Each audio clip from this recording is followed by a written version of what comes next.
Back at it again, part two.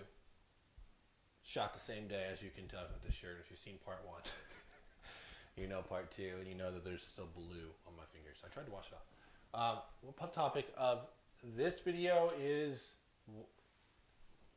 what is success? How do we measure success? We talked about money in part one.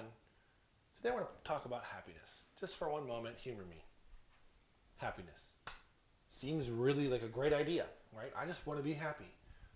I just want to be happy. I just want to be happy, right? I'll be successful when I'm happy. I have fallen into this myself. So from my experience, let me just tell you that is a very vague emotion. And it is a choice. So if you just want to be happy, then choose to be happy. And I know people say, well, my circumstance, you don't know my circumstance. You don't know my circumstance. And I've been in some rough places after making some big risks, taking some big risks and not paying off. So I understand, I really do, that all circumstances aren't really easy to be happy in. But I want to let's take a step back from that and talk about happiness is your main motivator for wanting to get out on your own and jump out and start that business. I would just take a second to understand why aren't you happy where you're at currently? Can you make a decision about your future out of contentment and choosing to be happy where you're at right now? Can you do that? Can it not be from a place of discomfort? Not be from a place of overall just displeased with your circumstances, right? I did this as a landscaper. I was in a landscaping company, and I did well. I climbed that chain of command really fast. I went from the weed eater boy one season to the head of the landscaping division the next season. I went from working under 2 guys to having 5 guys work for me, all the way up to having 10 guys. I went from making barely $12, $15 an hour to my boss saying, I can't give you any more money. Do you want a piece of the company? Okay, I still wasn't happy. And I wanted to leave. Why did I want to leave? Huh? I didn't know at the time, and I thought about it, and I realized that my discontentment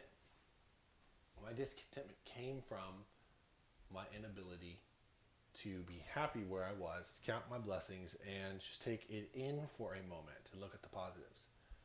I felt like I had to have dissension or anger or you know what I'm looking for. Like, I thought I had to be upset with my current situation in order to progress. That would be the only way to progress. I had to be upset about it, right?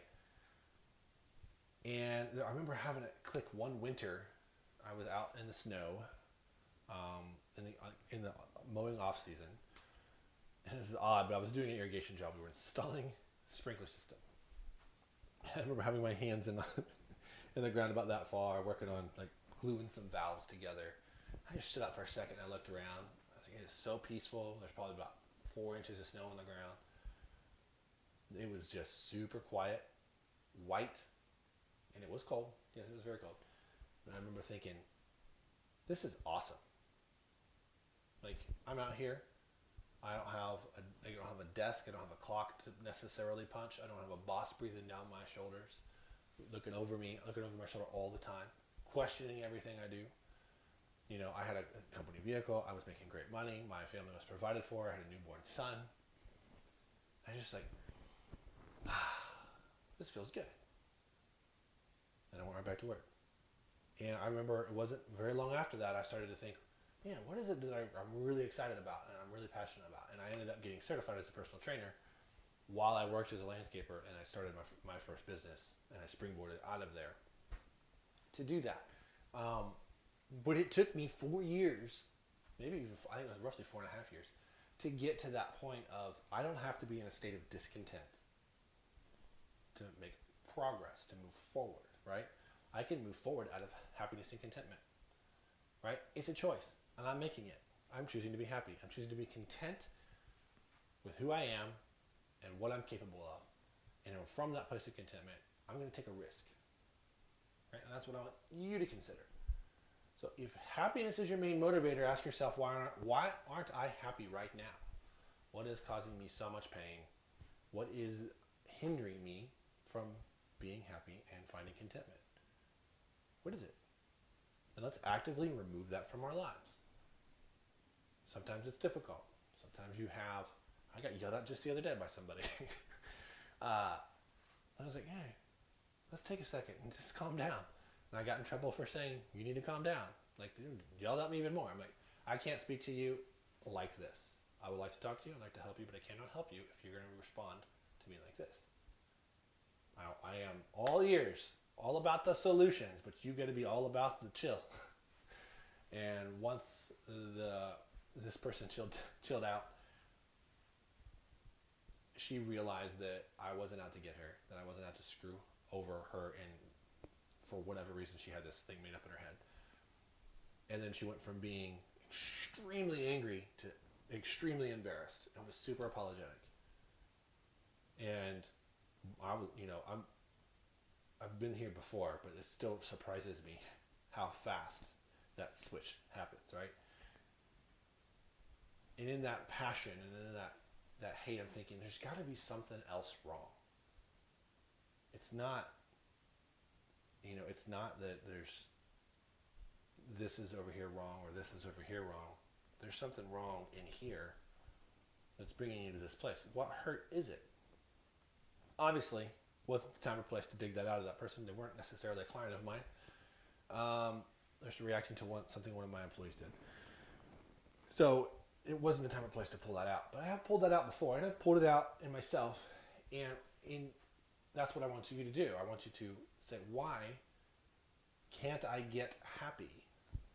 Why do I feel like that person is such a sleazeball to me? Are they really that much of a sleazeball to me? Are they really that slimy and that hurtful? And if the answer is yes, then away you go from there. And there's going to have to be some decisions made on what that looks like. You'll have to figure that out. You'll likely need help.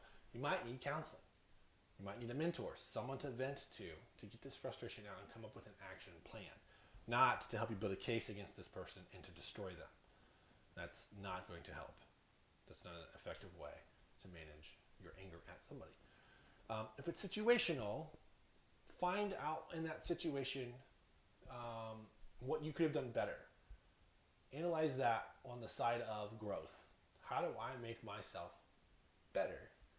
If I don't like how this turned out, is there anything in this situation that I could have done in order to make it different? There's likely something there that you can identify with doing wrong. Maybe not doing wrong. Wrong is probably not the right word. But there's something in there that you would have improved on that could have changed or altered that situation and how that played out. If you can do that, you're looking back on things to learn from them to affect your future, not to repeat your past. Okay? And that's something that is also really hard to do, but you can't necessarily do that by yourself. Once again, mentor, counselor, coach, right? That's why I'm here. So this is your homework. Do it. Write it down. Figure it out, okay? And we're going to come back. We're going to part 3. And at part 3, we're going to talk about what's stability. And is that a good measure for success? All right? So it's Terry. It's Alternative Influence Coaching. I realize now that I did not introduce myself. Hopefully you know me by now, but whatever. Like this video, please share it with somebody if you think it might help. And then subscribe to the channel because we need you. All right. I'm out. We will see you all soon.